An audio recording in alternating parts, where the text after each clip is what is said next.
అవినీతి అత్యంత అవినీతిపరుడు కృష్ణా జిల్లాలోనే ధనికుడని చెప్తా ఉన్నారు పార్థసారథి. మరి ఒక వాదన వినిపిస్తా ఉంది. పార్టీలోకి తెలుగుదేశంలోకి వస్తారు ఆయన అనే ఒక ఇదైతే వినిపిస్తా ఉంది. మరి అదే మీరు చెప్తున్న అదే అవినీతిపరుడు ఈ పార్టీలోకి వస్తే అవినీతి చేయని వ్యక్తి అయిపోతాడా? ఒకవేళ వస్తే మీరు స్వాగతిస్తారా? నేను అట్లాంటిది ఏమి ఉండదు, స్వాగతించడం ఏమైతే ఉండదు. అతను అవినీతిపరుడు, పార్టీ మారంగానే నీతిపరుడు అయితే కాడు. 100% కనిపిస్తున్నాయి కదా. 100% ఇది యూట్యూబ్ లో మీరు పెడతారు, అది ఎప్పుడు ఉండేదే లైవ్ లో. అవినీతిపరుడు అవినీతిపరుడే, నీతిపరుడు నీతిపరుడే, దాంట్లో ఎటువంటి తేడా లేదు. పార్టీ మారినంత మాత్రాన అతను ఏమో నీతిపరుడు అవడు. పార్టీకి వస్తానికి కూడా నేనైతే యాక్సెప్ట్ చేయను. ఎందుకని? అవినీతిపరుడు కాబట్టి. పార్టీ అధిష్టానం ఓకే అంటే నేను చేయగలిగింది ఏముంటుంది అందులో? యనమల కుదురు బ్రిడ్జ్ గురించి మాట్లాడుకోవాల్సి వస్తే శంకుస్థాపన కాంగ్రెస్ హయాంలో తానే చేశారని చెప్పి పార్థసారథి గారు చెప్తారు. తోనేసాడు శంకుస్థాపన అంటే, ఒక రాయి వేసారు, వెళ్ళిపోయారు. తర్వాత ఈ పని ఏం స్టార్ట్ చేయాల. తర్వాత అసలుకి వర్క్ కాదు, ఫండ్ కూడా ఎలికేట్ చేయలేదు దాంట్లో. తర్వాత నావిగేషన్ ఇదని చెప్పేసి దాంట్లో స్కీమ్ వస్తే కన్స్ట్రక్షన్ చేసే టైంలో ఆగిపోతే నేను పోరాటం చేసేటైతే అది ఆ స్కీమ్ పోయింది. మళ్ళీ బ్రిడ్జికి డబ్బులు పెట్టి టెండర్లు పిలిచి ఆ వర్క్ కంటిన్యూ చేసి 90% పూర్తి చేసి 10% ఏ ఇయర్ లో స్టార్ట్ చేశారు? ఆల్మోస్ట్ 18 అనుకుంటున్నా. అంటే ఎలక్షన్ కు 1 ఇయర్ ముందు. అప్పుడు వరకు ఎందుకని దాని గురించి? అదే ప్రాబ్లం వచ్చింది కదా, వాటర్ బేస్ ట్రాన్స్పోర్ట్ ఏదో స్కీమ్ పేరు కూడా ఏదో ఉంది. దాని మూలన హైట్ బ్రిడ్జ్ రావాలని చెప్పి ఉన్న అమౌంట్ చాలదని చెప్పేసి ఆగటం జరిగింది. ఆ స్కీమ్ పోయినాక మళ్ళీ స్టార్ట్ చేయడం జరిగింది. సో ఇప్పుడు 4.5 ఏళ్ళు అవుతుంది అధికారంలోకి వచ్చి. ఆ బ్రిడ్జ్ గురించి మీరు పోరాటం చేస్తే మీ మీద కేసులు పెట్టారు.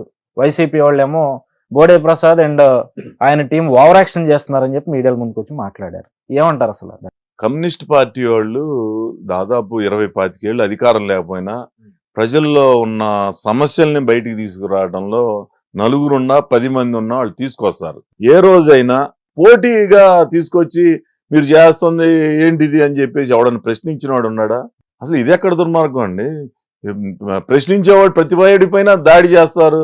మనం బ్రిడ్జికి పూర్తి చేయండి అని చెప్పి నిరసన వ్యక్తం చేస్తాం. దానికి పోటీగా వచ్చేసి మనని చేయటం ఏంటి? అసలు నీకు దమ్ము ఉంటే కన్స్ట్రక్షన్ చేసి మేము చేసాంరా అని చెప్పేసి మమ్మల్ని చూపియాలా. చేయకుండా మేము చేయలేము అని చెప్పి మా మీద పోటీగా ఉద్యమం చేయడం అనేది చరిత్రలో ఎక్కడ ఉండదు. అందుకే నేను అనేది, తప్పకుండా ప్రజలు నీకు బుద్ధి చెప్పడానికి సిద్ధంగా ఉన్నారు.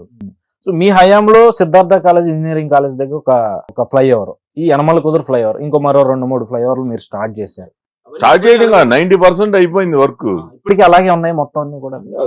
ఒక్క ఫ్లైఓవర్ కాదు, కాన్స్టిట్యున్సీలో డెవలప్మెంట్ అనేది అయ్యే ఉదాహరణలు ఎక్కడ చూసినా రోడ్లన్నీ కూడా ఇదే పరిస్థితులు. అసలు ఏంటి రోడ్ల పరిస్థితి? చాలా దారుణంగా ఉన్నాయి. నేను కూడా మా అత్తరిది కూడా మీ నియోజకవర్గమే. ఆ రోడ్ల మీద తిరిగినప్పుడు అసలు చాలా దారుణమైన పరిస్థితి కనిపిస్తా ఉంది. మీ టైంలో కొన్ని వేసినట్టు ఉన్నారు కదా? కొన్ని కాదు, దాదాపుగా చాలా గ్రామాల్లో అయితే 90% కూడా రోడ్లు, డ్రైన్లు కూడా పూర్తి చేశాం. ఇప్పుడు ఈ 4.5 సంవత్సరాల్లో ధ్వంసమైపోయిన రోడ్లన్నీ కూడా అట్లాగే వదిలేశారు. అసలు ఎక్కడా కూడా ₹1 ఖర్చు పెట్టింది లేదు. అది ప్రత్యేకంగా మనం చెప్పవలసిన రాష్ట్రంలో ఉన్న పరిస్థితే అది. రాష్ట్రం అంతా కూడా అలాగే ఉంది రోడ్ల పరిస్థితి. ఇళ్ల స్థలాల గురించి మాట్లాడుకుందాం. సెంటు భూమి అని చెప్పి వణుకూరు లాంటి ప్రదేశాల్లో చాలా భారీ ఎత్తున ఇళ్ల స్థలాలు ఇచ్చారు. సో మీ కాన్స్టిట్యూన్సీలో ఒక 2-3 ఊర్లలో దీని గురించి ఏమంటారు సార్? అసలు చంద్రబాబు నాయుడు గారి ఆలోచన ఎలా ఉంటుందంటే, పేదవాడికి నిజంగా న్యాయం జరగాలంటే అన్ని మౌలిక సదుపాయాలు కల్పించి టిట్కో హౌసెస్ 5 లక్షలు 6 లక్షలు రాష్ట్ర వ్యాప్తంగా కన్స్ట్రక్షన్ చేసి 90% పూర్తి అయ్యేట పెడితే ఈ రోజున వాటినన్నింటినీ కూడా పాముల పుట్టలు గబ్బిలాలు తిరిగే పరిస్థితికి వచ్చేసింది. జగన్మోహన్ రెడ్డి ఓటు బ్యాంకు రాజకీయం చేస్తాడు. ఇప్పుడు తీసుకెళ్లి మురికివాడలు తయారు చేస్తా ఉన్నాడు. ఒక్కొక్క గ్రామం ఈ రాష్ట్రంలో పుట్టి 100 సంవత్సరాలు అయింది. గ్రామంలో మౌలిక సదుపాయాలు పూర్తి స్థాయిలో కల్పించగలిగామా? తెలుగుదేశం పార్టీ అధికారంలో ఉండొచ్చు, లేకపోతే వైసీపీ అధికారంలో ఉండొచ్చు. అన్ని గ్రామాల్లో మౌలిక సదుపాయాలు పూర్తి చేశామా లేదా చెప్పమనండి. చేయలేకపోయాం. అది రకరకాల కారణాలు, రాష్ట్ర ఆర్థిక పరిస్థితి అవ్వచ్చు, లేకపోతే ఇంకోటి. ప్రభుత్వాలు పథకాలకు ఖర్చు పెట్టే డబ్బుని ఇలా పేదల కోసం ఎందుకు? అది కంప్లీట్ అవునండి. ముందు రాష్ట్రంలో ఏ గ్రామం కూడా 100% మౌలిక సదుపాయాలు కల్పించాము అని ఎవరు కూడా చెప్పలేరు. 2014-19 మధ్యలో 25,000 కిలోమీటర్ల రోడ్లు ఎక్కడ వేసాం? గ్రామాల్లో వేసాం. వాస్తవం. LED లైట్లు ఎక్కడ వేసాం? అది వరకు ట్యూబ్ లైట్లు ఒక రోజు వెలిగితే 10 రోజులు పోయాయి. ఎల్ఈడి లైట్లు ఎవరు వేశారు, లేకపోతే డ్రైనేజీలు ఎవరు కట్టారు, లేకపోతే క్లీన్ అండ్ గ్రీన్ అని చెప్పేసి చెత్త అంతా సంపద కేంద్రాలు అవన్నీ ఎవరు తయారు చేశారు? గ్రామాలన్నీ అభివృద్ధి చెందింది ఎప్పుడు 2014-19 మధ్యలో. నేను ఒక స్వర్ణయుగంగా అనుకుంటా ఉన్నా. నువ్వు ఆ గ్రామాల్లో ఇంకెక్కడన్నా కొన్ని గ్రామాలు, అన్ని గ్రామాలు చేసావు నేను చెప్పలేను, చేయలేదు కూడా. ఇప్పుడు ఆ గ్రామాల అభివృద్ధికే నోచుకోలేదే, నువ్వు పెద్ద ఊళ్ళు తయారు చేశాను, జగన్ కాలనీలు తయారు చేశాను అంటున్నావే. చిన్న వర్షం పెడితే మోకాళ్ళ లోతు పీకల లోతు నీళ్ళలోకి వెళ్ళిపోతున్నాయి ఇళ్ళు. అంటే ఏంటి, ప్రజల్ని శాశ్వతంగా ఏం చేయాలని?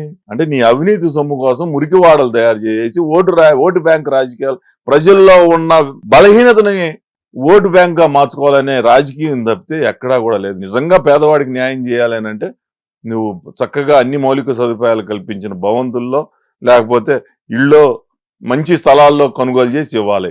నువ్వు అవినీతి చేసి పేదల్ని ఎక్కడ ఊరికి చివర శ్మశానాల పక్కన, లేకపోతే డ్రైనేజీల పక్కన బాగా మునిగిపోయే ప్రాంతాల్లో ఇళ్ల స్థలాలు కొని ఇస్తే జీవితాంతం అప్పులు పాలైపోయి వాడు అక్కడ మురికి కోపంలో బతకాల్సిందే. అంటే ఇప్పుడంటే అందరూ కలిసిపోయారు కానీ పాతకాలంలో ఊరు బయటే కదా ఉండేది ఈ మురికి వాళ్ళు ఇవన్నీ అని ఒక వాదన ఉంది కదా. అందుకే అనేది, నువ్వు మురికి వాడలు తయారు చేయడానికి ఈ కాన్సెప్ట్ తీసుకొచ్చావు తప్పితే పేదవాడిని నిజంగా సొంత ఇంటి కళ నెరవేర్చాలి, లేకపోతే జీవితాంతం ఒక మంచి అట్మాస్ఫియర్ లో ఉండాలి అనే భావన అయితే ఎక్కడ వైసీపీ నాయకులకి లేదు. నిజం భూమి లేదు, ఊరు బయటే ఉండేదని కాదు. ఆ రోజుల్లో ఎక్కడో చోట ఒక 4 ఎకరాలు 5 ఎకరాలు కొని పేదవాళ్ళకి ఇచ్చేవాళ్ళు. అలా కొన్ని చోట్ల వచ్చినాయి. అవి పూర్తి స్థాయిలో ఈ రోజుకి అభివృద్ధి చేయలేదు కదా అని నేను అంటున్నాను. అంటే గజం భూమి లేనప్పుడు సెంటు భూమి అంటే వాడికి పంచపక్ష పరమాణాలు ముందు పెట్టినట్టే. అదేగా బలహీనత అనేది. నేను అనేది సెంటు భూమి బానే ఉంది. ఆ సెంటు భూమిలో రోడ్డు, డ్రైను, లైటు, మంచినీరు, చెత్త సదుపాయాలు కల్పించి నువ్వు ఇల్లు ఏర్పాటు చేస్తే తరతరాలు ఆడు ఆనందంగా ఉంటాడు. అసలు నీ ఇప్పుడు ఒక ఇల్లు కట్టుకొని దానికి డ్రైనేజీ, రోడ్డు, లైటు, మంచినీరు, ఎన్ని మౌలిక సదుపాయాలు ఇప్పుడు ఎవడైతే సెంటు భూమి కట్టుకున్నాడో ఆడి జీవితం అందులోనే తెల్లారిపోయి మురుగుంట్లో ఎప్పుడుకో ఆడు బయటకు వస్తాడు. సో మరి ఇందులో పార్థసారథి గారు చేసిన అవినీతి ఏంటి? మీరు పదే ఆరోపణలు చేస్తా ఉన్నారు దీని మీద.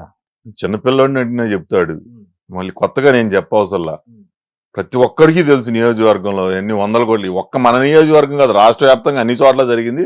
ఈ నియోజకవర్గంలో పెద్ద ఎత్తున జరిగింది. సరే, పార్థసారథి గారు అవినీతి చేశారు, అక్రమాలు చేశారు. కానీ ఇక్కడ చూడాల్సింది, ఈ రోజు వాటర్ అంతా కూడా ఓటర్లకి వీళ్ళు చెప్తుంది ఏంటంటే, మీ ఎమ్మెల్యేలను కాదు జగన్మోహన్ రెడ్డిని చూసి ఓటేయండి, మీకు ఇంటికి ₹1,00,000 ఇచ్చాను లేదా 30,000 ఇచ్చాను అని చెప్పుకుంటా ఉన్నారు. జగన్ చూసి ఓటు పడే అవకాశం ఉందంటారు ఇప్పుడు ఈ ఏదైతే ఇళ్ల స్థలాలు ఇచ్చిన వాళ్ళు కానీ, లబ్ధి పొందిన వాళ్ళు కానీ? అదే మానసిక బలహీనతలు ఉన్న వాళ్ళు ఏంటంటే, నాకు 10 ఏళ్ళు వచ్చినాయి, ఇప్పుడు రాష్ట్రం ఏమైపోయింది, ఊరు ఏమైపోయింది, భవిష్యత్ తరాలు ఏమైపోతాయి అని ఆలోచించుకునేవాడు ఎవడు కూడా ఓటేయడు. సజ్జల రామకృష్ణారెడ్డి ఏమన్నాడు, చదువుకున్నవాడు ఎవడు మనకు ఓటేయడు, చదువుకున్నవాడు ఓటేస్తాడు.